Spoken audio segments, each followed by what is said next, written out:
O nome desse assunto se chama Sistemas Lineares, e lá no ensino fundamental, vocês estudaram com o nome de Sistemas de Equações do primeiro grau, tá certo? É claro que lá no ensino fundamental, oitavo ano, nono ano, não lembro, a abordagem era bem mais superficial e estava restrito, tá certo? Em apenas aprender a resolver sistemas de duas equações e duas incógnitas, tá certo? Aqui nós vamos ter uma abordagem um pouco mais ampla, certo? A gente vai estudar especificidades, características, não é? Aprender a classificar, uma série de coisas, além de aprender ainda mais algumas maneiras de a gente resolver sistemas lineares, ok? Que são os sistemas de equações de primeiro grau. Lá no ensino fundamental, como eu falei, chamava-se sistemas de equações do primeiro grau, certo? Aqui no ensino médio chama-se sistemas lineares. E a gente vai entender por que se chama sistemas lineares no decorrer das aulas. Beleza? Bom, é o seguinte. Vamos lá começar. Seguinte, estudando sistemas lineares, a gente vai começar, como sempre, de uma situação contextualizada, de um probleminha, né, para a gente ir introduzindo os conceitos iniciais de sistemas lineares, certo? Então a gente tem aí a seguinte situação: no pátio de um estacionamento há carros e motos. Então, em um estacionamento existem carros e motos, beleza? Contando os veículos, ou seja, carro e moto são veículos, né? Contando os veículos, são 39, ok? Então, nesse estacionamento existem 39 veículos. E se a gente pudesse contar os pneus dos veículos, de todos eles, daria 120. É o que está dizendo aqui. Ó. O total de veículos no estacionamento é 39 e os pneus, se a gente pudesse contar, seria 120. Ok? Lembrando, carros e motos são veículos. Ok? Então, é o seguinte, a pergunta é, quantos carros e quantas motos há nesse estacionamento? Ok? Então, veja só. A pergunta é, nós não sabemos quantos carros e quantas motos existem nesse estacionamento. Beleza? Bom, o seguinte, o que a gente vai agora fazer é o seguinte, nós vamos modelar esse problema matematicamente, tá certo? O que nós tínhamos ali era uma situação que tem um contexto matemático, mas estava escrito em língua portuguesa. Modelar o problema, pessoal, como eu tenho falado, é o seguinte, é a gente traduzir um problema que está escrito em língua portuguesa para a linguagem matemática, beleza? Então, é como fazer exatamente uma tradução entre línguas. Eu tenho escrito em língua portuguesa e eu quero traduzir esse problema para a linguagem matemática. Como é que eu escrevo esse problema aí, não é, na linguagem matemática? Bom, veja só. Para modelar esse problema, nós vamos partir de dois princípios, ok? De duas ideias iniciais, duas ideias basilares. Quais são elas? O total de veículos que existe no estacionamento. Evidentemente, isso é uma ideia evidente, eu não precisaria nem demonstrar, mas só para a gente detalhar bem o problema, seria o seguinte: o total de veículos, evidentemente, que é o número de carros somado com o número de motos. É claro, certo? Não existe nenhuma dúvida com relação a isso. Beleza? Bom, então, o total de veículos é o número de carros somados com o número de motos. Ok? Depois é o seguinte, o total de pneus, isso também é uma ideia muito simples, mas aqui é um pouquinho mais elaborada, certo? Então é o seguinte, como é que seria para a gente expressar matematicamente o total de pneus dos carros, dos veículos que existem no estacionamento? Como é que seria? Seria o seguinte, o número de carros vezes 4, então, por exemplo, se eu tenho um carro, somente um carro no estacionamento, o número de pneus vai ser 1 vezes 4, né? Porque cada carro, nós estamos considerando aí carros pequenos, esse de passeio, que tem 4 pneus, certo? Então, se eu tivesse apenas um carro no estacionamento, seria 1 vezes 4, se eu tivesse dois, seria 2 vezes 4, isso para calcular o total de pneus, o número de pneus, certo? Mas nesse estacionamento não existem apenas carros, existem carros e motos. Então, o total de pneus será calculado da seguinte maneira: número de carros vezes 4, tá aqui, ó. Número de carros vezes 4, mais número de motos vezes 2. Porque, como todos nós sabemos, evidentemente, as motos têm 2 pneus, ok? Carros, 4 pneus, beleza? Então, para a gente modelar esse problema matematicamente, nós vamos utilizar esses 2 princípios, essas 2 ideias, certo? Total de veículos é o número de carros mais o número de motos, e o total de pneus é o número de carros vezes 4, mais o número de motos vezes 2, ok? Então, essas serão as nossas 2 ideias iniciais, ok? Beleza, olha só. Para modelar esse problema, pessoal, matematicamente, a gente vai partir de uma ideia bem boba, tá certo? Bem preliminar. Seguinte, a gente vai imaginar o seguinte, veja, para a gente modelar o problema, a gente vai imaginar, e se existisse apenas um carro e uma moto no estacionamento?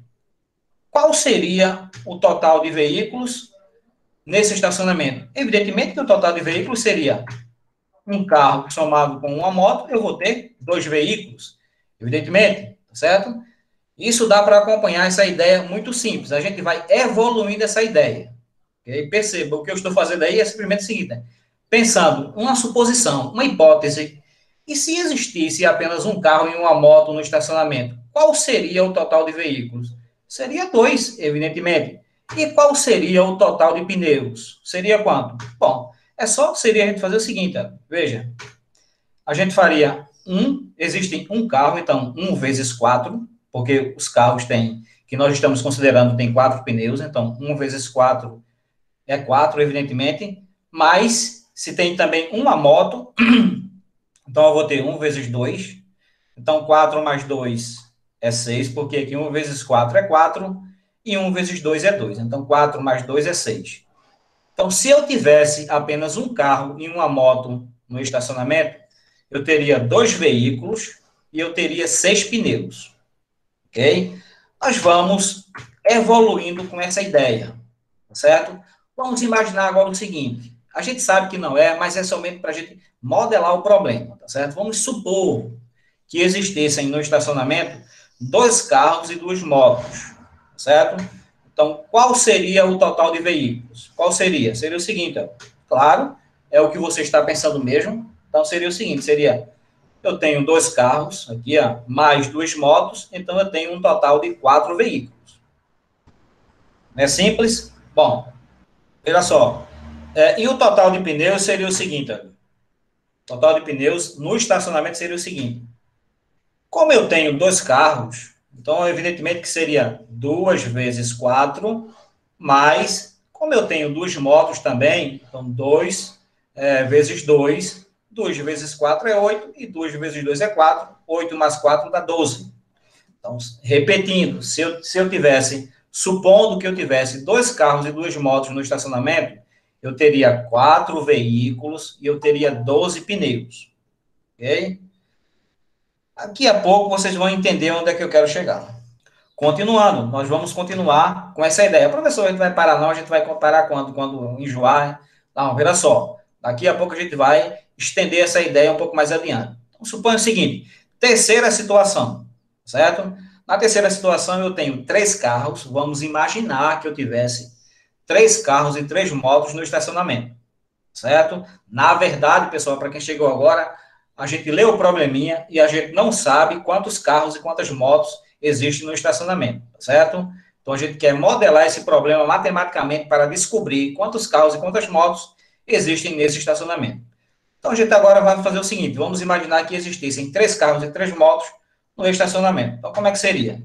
Total de veículos, evidentemente seria esse que você está pensando. Se existem 3 carros e 3 motos, 3 mais 3 é igual a 6, certo? E o total de pneus seria quanto? 3 vezes 4, claro, né? Eu tenho 3 carros e cada carro tem 4 pneus, então 3 vezes 4, mais eu tenho 3 motos e cada moto tem 2 pneus, então 3 vezes 2, 6.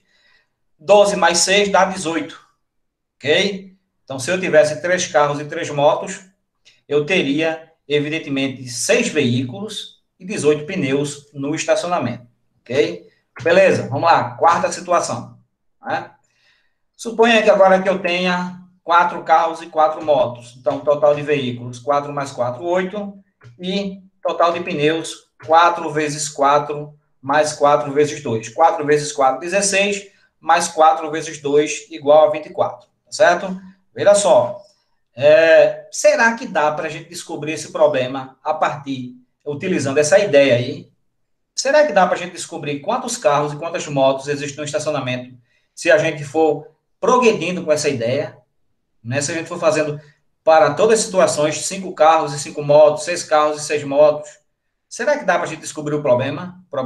Descobrir quantos carros e quantas motos existem nesse estacionamento, que é o objetivo desse problema? Bom, veja só. Trazendo aí os dados do problema, existem 39 veículos no estacionamento, tá certo? Dentre esses 39 veículos, eu tenho carros e motos, ok?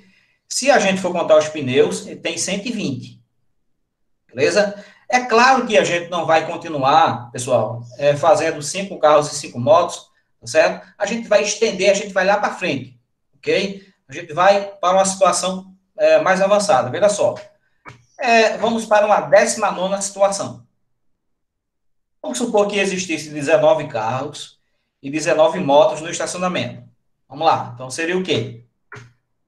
O total de veículos seria 19 mais 19, que dá 38. Veja, bem pertinho aqui, Ana. Tá certo? A pergunta é, dessa maneira, dá para a gente descobrir aí quantas motos e quantos carros existem no estacionamento? Então, veja só. Se eu tivesse 19 carros e 19 motos, eu teria 38 veículos que está bem perto aqui. Ok? Então, perceba, se você for bem atento, dá para descobrir até dessa maneira aqui. Ok? Então, veja só. E o total de pneus, qual seria? Seria 19 vezes 4, mais 19 vezes 2, que dá 114.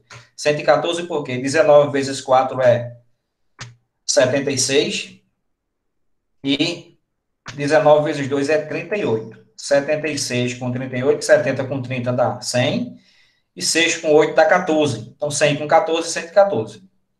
Ok? Beleza? Então, veja só. A gente quase chegou lá, não é? Então, aqui eu tenho, olha, 38 veículos, mas, na verdade, existem no estacionamento 39, tá certo?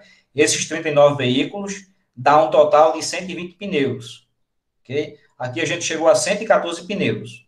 Então, será que se eu aumentar aqui, não sei, uma moto, né? Se eu colocar 20 carros e 20 motos, dá 40. A gente passa, não é? No número de total de carros, do total de veículos no estacionamento.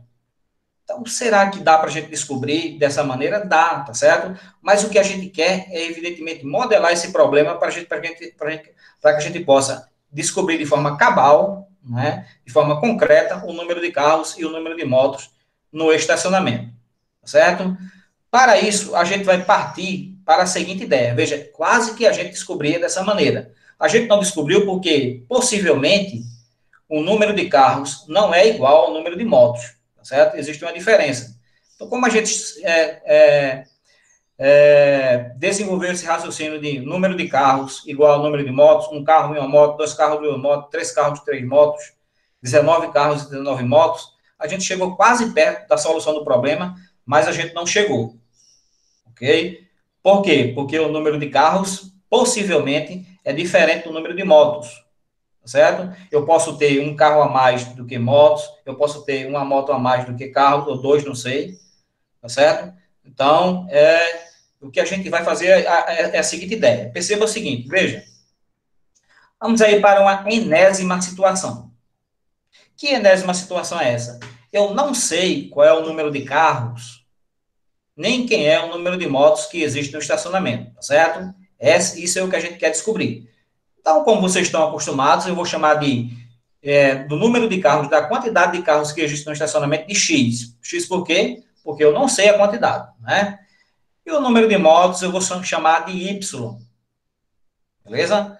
Então é o seguinte, mas mesmo eu não sabendo quantos carros e quantas motos existem no estacionamento, eu sei que se eu somar essa quantidade de carros que eu não sei, com essa quantidade de motos que eu sei que vai dar 39 veículos. Tá certo? Não é isso que acontece? Bom, seguinte. Então, o total de veículos, a gente pode expressar matematicamente, não é? A gente está modelando agora o problema, então seria o seguinte, seria x mais y igual a 39. Por quê? Esse x representa o número de carros que existe no estacionamento que eu não sei, ok? Somado com o número de motos, y, ok? Que eu também não sei, mas eu sei que se eu somar essas duas quantidades, eu vou ter 39, porque o problema disse que existem 39 veículos no estacionamento, ok? Beleza, e como é, a partir dessas ideias, como é que eu expresso, né, como é que eu deixo indicado o total de pneus? Como é que seria? Seria o seguinte, total de pneus. Então, seria o seguinte, seria da mesma maneira, percebeu que a gente fez 1 vezes 4, 2 vezes 4, 3 vezes 4, 4 vezes 4, 19 vezes 4. Então, se eu tenho x carros, vai ser x vezes 4, ok? Da mesma forma, a gente fez o seguinte, 1 vezes 2, 2 vezes 2, 3 vezes 2, 4 vezes 2, 19 vezes 2. Então, como eu tenho y motos, então vou fazer y vezes 2, certo? E eu sei que isso vai dar igual a 120, ok? Mesmo eu não sabendo o número de carros nem o número de motos, porque o problema disse que existem 120 pneus no estacionamento. Bom, beleza, veja só. Se a gente pegar essas duas estruturas matemáticas aqui, ó, ok? E a gente juntar, certo, pessoal? Essa estrutura matemática com essa outra, o que a gente vai ter é um negócio chamado de sistemas de equações do primeiro grau, tá certo? Então, sistemas de equações de primeiro grau, a palavra sistema aí, ela dá a ideia de mais de um, okay? De conjunto, tá certo? É como sistema circulatório, não é sistema digestivo, é um conjunto de órgãos, tá certo? Então, sistemas de equações do primeiro grau, eu teria o quê? Um conjunto de equações do primeiro grau, tá certo? E o que seria equações de primeiro grau? Bom, para ser equação, vamos pensar o seguinte, em matemática é o seguinte, o que é uma equação? Uma equação é uma expressão matemática que tem termos desconhecidos, ou seja, tem, aparece x, y, z, não sei o quê, né? Tem um sinal de igualdade, aqui também tem, tem termos desconhecidos? Tem. Tem sinal de igualdade? Tem. Então, já pode ser considerado como sendo equação, tá certo? Então, toda equação em matemática tem termos desconhecidos e tem sinal de igualdade, ok? Mas por que essa equação seria uma equação do primeiro grau? Vamos pensar o seguinte, para a gente entender isso perfeitamente, vamos fazer uma espécie de negação. Veja, o que seria uma equação do segundo grau? Toda equação do segundo grau, se você lembrar lá no ensino fundamental, ela tem uma incógnita com o número 2 em cima, com expoente, né? Então, a equação do segundo grau tem expoente 2, todas elas. Por recorrência, por analogia, toda equação do primeiro grau tem expoente 1. Se toda equação do segundo grau tem expoente 2, na incógnita, toda equação do primeiro grau tem expoente 1. E o expoente 1 precisa aparecer? Não, né? Então, aqui, perceba, o x, olha, o x aqui tem expoente 2, 3, 4, 5, não, né? Não apresenta nenhum expoente. Se não apresenta nenhum expoente, o expoente é 1. Expoente, pessoal, é aquela coisa de potência, tá certo? Então, veja só, o y também, olha, não apresenta nenhum expoente, logo o expoente é 1. Então, isso não é uma equação de segundo grau, não é uma equação de terceiro grau, não é uma equação biquadrada, tá certo? Isso é uma equação do primeiro grau, ok? Então, lá no ensino fundamental, não é, vocês aprenderam isso e vocês chamavam isso de equação do primeiro grau, tá certo? Da mesma forma, essa equação aqui de baixo, olha, também é uma equação do primeiro grau, tá certo? Então, x tem expoente 1, y também tem expoente 1, então isso é uma equação do primeiro grau. Beleza? Quando a gente junta essas duas equações, essa chave aqui, olha, perceba, é o símbolo que está dizendo que a gente está juntando duas equações, está prendendo duas equações, ok? Essa chave ela tem uma simbologia, a simbologia dela é essa, certo? Então, nós deixamos de ter uma equação do primeiro grau, aliás, nós deixamos de ter duas equações do primeiro grau e a gente passa a ter agora um sistema de equações do primeiro grau, certo? Então, aqui eu chamo de sistema. Aqui é a equação do primeiro grau, também aqui é a equação do primeiro grau, mas aqui eu tenho um sistema de equações do primeiro grau, beleza? Bom, Então, de posse desse sistema, é o seguinte, nós vamos resolvê-lo. Se a gente estivesse lá no ensino fundamental, como é que a gente resolveria um sistema desse tipo aí? Então, existem, na verdade, três maneiras de resolver que vocês possivelmente aprenderam lá no ensino fundamental, tá certo? Método da adição, que é o mais utilizado, o mais conhecido. Método da substituição, que as pessoas utilizam também, tá certo? E método da comparação, ok? Aqui vocês vão aprender mais dois métodos de resolução. Dá um total de 5, né? Ou seja, com os três lá do ensino fundamental, mais dois que vocês vão aprender aqui. Então, dá um total de 5 maneiras para você resolver um sistema de equações do primeiro grau, né? Que a gente vai chamar aqui de sistema linear. Tá certo? Bom, os métodos que vocês vão aprender aqui é regra de Cramer, tá certo? Uma regrinha bem simples, que utiliza a ideia de determinantes e matrizes, ok? E também a gente vai aprender que é um método definitivo, assim, que é o método que os matemáticos utilizam, tá certo? Que mais utilizam, que é o método do escalonamento para resolver sistemas de equações lineares, ok? Então, repetindo, aqui vocês vão aprender regra de Cramer, né? Que é uma regra que utiliza a ideia de determinantes e matrizes, e vão aprender também o escalonamento, tá certo? Que seria o método definitivo, né? Que é o método mais importante de resolução de sistemas lineares. Beleza? Então, veja só. Se vocês estivessem lá no ensino fundamental, provavelmente a maneira que vocês iriam utilizar era o seguinte, seria o método da adição, por exemplo, tá certo? Que é o método que os professores mais ensinam. Okay? O que é que seria o método da adição? Seria o seguinte, seria a gente somar uma equação com a outra. Inclusive, eu já até fiz isso por aqui nas aulas de matriz, não lembro, né? Eu não lembro qual foi a aula, mas eu lembro que a gente já fez isso aí, tá certo? Então, é o seguinte, a gente iria somar uma equação com a outra, mas, professor, eu não sei somar, não sei fazer conta com letras. Minha gente, veja só, bota uma coisa na cabeça de vocês. Ninguém faz conta com letra. A gente faz conta com o número que está na frente da letra, certo? Então, aqui tem o número 1, olha, mas a gente não vê, não precisa colocar. Então, na verdade, olha, se eu vou somar essa equação com essa, eu vou somar 1 mais 4, certo? E a letra você vai simplesmente repetir, ok? Então, 1 mais 4 daria 5x, ok? Se eu somasse aqui a parte do y, essa outra parcela, tem uma aqui na frente, né, e aqui embaixo tem 2, então seria 1 mais 2, que daria 3y, ok? E 39 a gente somaria com 120, daria 159, né? Beleza, veja só. Mas se eu somar dessa maneira, pessoal, do jeito que está aqui o sistema, não vai acontecer nada, porque, na verdade, esse método da adição, ele utiliza a soma para a gente cancelar uma das duas incógnitas do sistema, ou seja, ou cancelar o x ou cancelar o y, certo?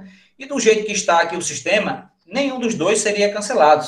Perceba que o resultado daria 5x, ou seja, 5x, mais 3y igual a 159. Ou seja, 5x, veja que eu estou lendo o x, eu estou falando do x, 5x mais 3y igual a 159. Ou seja, nem o x nem o y seria cancelado, certo?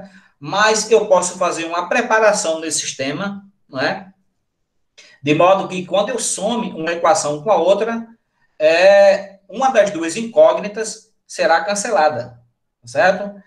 Que preparação é essa? Seria o seguinte, olha, eu poderia, por exemplo, teria outra maneira, professor, teria outro número para multiplicar? Teria, eu poderia também multiplicar por menos 4, tá certo?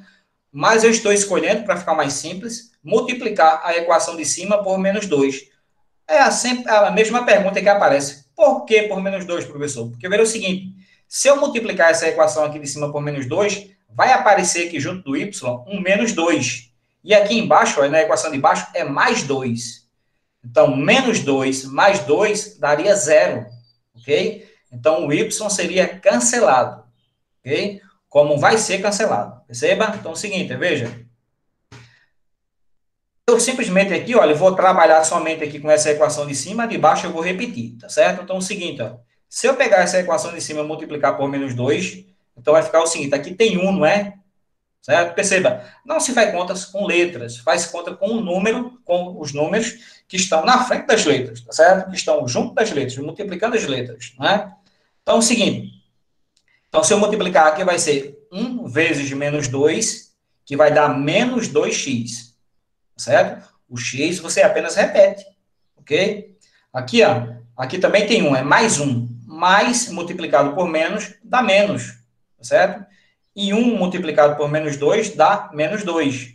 O y simplesmente você repete, não é? 39 multiplicado por menos 2, perceba, o 39 é positivo, o y é negativo, desculpe, o 39 é positivo, 2 é negativo, então positivo por negativo vai dar negativo, né? 30 vezes 2 dá 60, 9 vezes 2 dá 18, 60 com 18 é 78, mas como vai dar negativo, então fica menos 78, certo? A equação de baixo eu vou simplesmente repetir, ok? Simplesmente repetir, beleza? Bom, agora, minha gente, o sistema está pronto para eu somar, ok?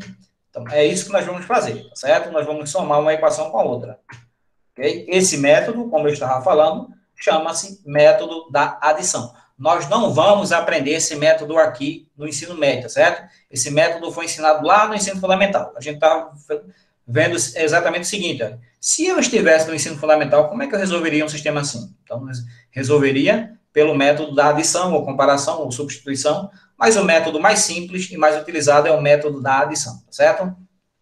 Principalmente quando eu tenho equações 2 por 2, com duas equações e duas incógnitas. Quando eu tenho equações, sistemas maiores, ok? Então, geralmente se utiliza o escalonamento. Beleza? Bom, mas vamos lá.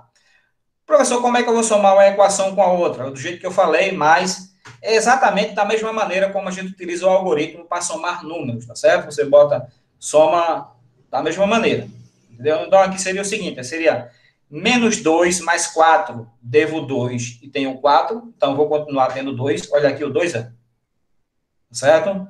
Esse 2 aqui vem de onde, professor? Menos 2 mais 4, que dá 2. O x você só repete. Lembra do que eu falei? Ninguém faz conta com letra. A gente faz conta, na verdade, com os números que estão na frente da letra, ou o expoente, não sei, ou abaixo da letra, né? Então, o seguinte. Então, perceba o seguinte. Menos 2 mais 4 dá 2. Aqui é o seguinte, eu tenho menos 2 mais 2. Devo 2 e tenho 2, estou quite, né? Então, estou zerado. Então, aqui é o seguinte, menos 2 mais 2 dá 0, certo? O y a gente repete, ok? Beleza. Menos 78 mais 120. Então, se eu devo 78 e tenho 120, evidentemente que eu vou ter ainda 42, né? Porque menos 78 para chegar a 100, aí eu vou ter 22. De 100 para 120, eu vou ter mais 20. Então, 20 com 22, 42. Ok? Então, é exatamente isso. Bom, por que é tão importante esse zero aqui, minha gente? Porque, veja só, olha, perceba aqui o seguinte, eu tenho 2 vezes x. 2 vezes x não chega a lugar nenhum. A única coisa que a gente pode fazer é deixar indicado 2 vezes x. O único número que multiplicado por uma letra dá realmente um resultado é o número zero. Por quê? Zero vezes qualquer letra ou qualquer número sempre dá zero. Então, essa multiplicação aqui, 2 vezes x, não chega a lugar nenhum, é 2x. Mas veja a diferença. Zero vezes y dá zero. Então, eu chego em algum lugar, né? Dá um resultado concreto, dá zero que a gente conhece. Então, é o seguinte, perceba, 2 vezes x, o que eu posso fazer é somente repetir. Mais 0 vezes y dá zero. Né? Repete aqui também o 42. Ok? Então, esse zero aqui, olha, numa soma, como ele está sendo somado com 2x, eu posso simplesmente desprezar, porque 0 mais 10 é 10, 0 mais 5 é 5, 0 mais 2x é 2x. Ok? Então, aqui é o seguinte, aqui vai dar 2x. Né? Repito 42. Então, x vai ser igual a 42 dividido por 2. Então, evidentemente que x será igual a 21. Ok? Então, perceba o seguinte. O 2 passa dividindo. 42 dividido por 2. X é igual a 21. Beleza? Bom, conclusão. Né? O x representava o quê? X representava o número de carros no estacionamento. Então, a gente já descobriu quem é o x. A gente descobriu que existem no estacionamento, na verdade, 21 carros, tá certo? Do total de 39 veículos, existem 21 carros, né? Como é que eu faço para descobrir o número de motos né? Eu vou pegar uma das duas equações, pegar a de cima, por exemplo, né? Que é uma equação mais simples do que a de baixo. Poderia ser a de baixo, professor? Poderia, simplesmente, né? Mas eu vou pegar a mais fácil, né? A lei do menor esforço, ok? Então, eu vou pegar essa equação, vou repetir aqui, ó. E perceba que a gente já descobriu x é 21, x é o número de carros, não é? Onde tem x, eu vou substituir por 21, então fica 21 mais y, 21 mais y igual a 39, tá certo? Esse 21 ele é positivo, se a gente escrever aqui do outro lado, ele vai ficar negativo, é isso que vai acontecer, olha aqui, ó. 39 menos 21, então y é igual a 39 menos 21, ok? Então y é igual a 18, certo? Então, tá lembrado que eu falei que a gente não conseguiu descobrir exatamente, quase que a gente chegou lá, não é? Mas a gente não conseguiu descobrir exatamente através daquela recorrência que a gente fez de um carro, uma moto, dois carros, duas motos, 19 carros, 19 motos.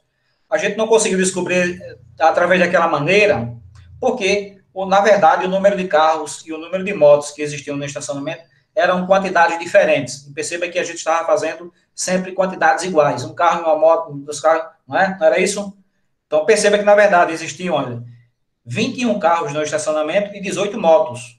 Não é? Então, aí, ó, se eu somar 21 com 18, evidentemente que eu vou ter 39. Ok?